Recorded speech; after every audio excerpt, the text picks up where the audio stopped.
An old store in the heart of Tupper Lake has become the village's new art center. Our Jack LaDuke takes us there for a recent exhibit.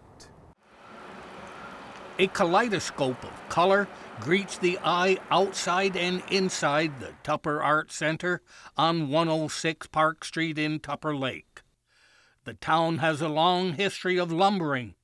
So why a textile exhibit? The idea of a textile show came up about 2 years ago, and it was originally for small pieces, maybe 4 by 4 feet and less, and we ended up with an amazing number of designs and styles and mediums, and had a wonderful time with it. And then last year, of course, we couldn't pull it off, but this year is a second show, and so it's my job to organize it each time.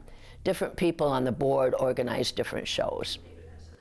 The textile show, so far, has been a hit with the public. Textiles could actually take into account not only fabric, but tiles, ceramic, but we did focus both on fabrics because people do so many things with textiles.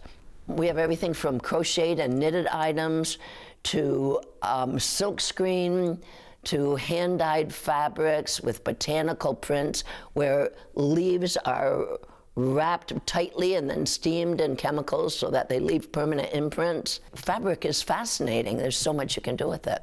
In the early days, clothing was handmade, mostly out of necessity for the family. Today, making clothes is looked on as an art. This piece was very simple to make, but it looks intricate. It has pineapple motif, and it's a very common motif in crochet. This piece is made with 100% wool. It's a very basic stitch, and it's a market bag. It's trimmed with wood beads, and it's a really fun way to go to the grocery store and pack your groceries and bring it home. But not all items in the show were made of textiles just rolled off a milling machine. Most of my work is using repurposed materials. Born out of necessity, really. I grew up doing it with my mother. I'm from a very large family, and we always had some sort of craft going on, I'm sure, to keep us busy. But I just absolutely love finding things and repurposing and finding new uses for them. So this is an oversized Christmas stocking. The collar is made from real Rex rabbit fur. The body of the stocking is made from a wool jacket, recycled wool jacket. And the back is a recycled wool blanket. Textile mills came to the United States in about 1800. They came from England. And with the abundance of water power throughout New England, they began to flourish.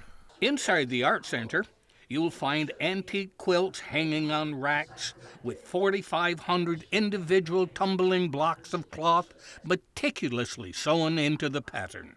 A new quilt-making form practiced by some is called crazy quilt patterns. They didn't use patterns, they just cut them and assembled them, and then they covered all the stitches with fancy embroidery stitches. The Tupper Art Center is trying to branch out into different forms of art and bring them to the people in the area. They already have art classes and carpentry for the young.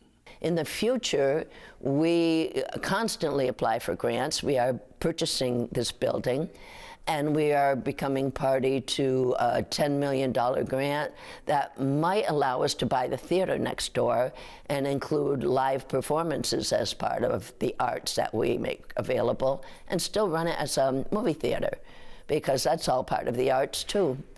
Johnson said that the town needs an art center as much as they need a school, because art feeds the soul. For Mountain Lake Journal, I'm Jack LaDuke in Tupper Lake. Jack LaDuke's Adirondack Journal on Mountain Lake PBS is brought to you by Northline Utilities.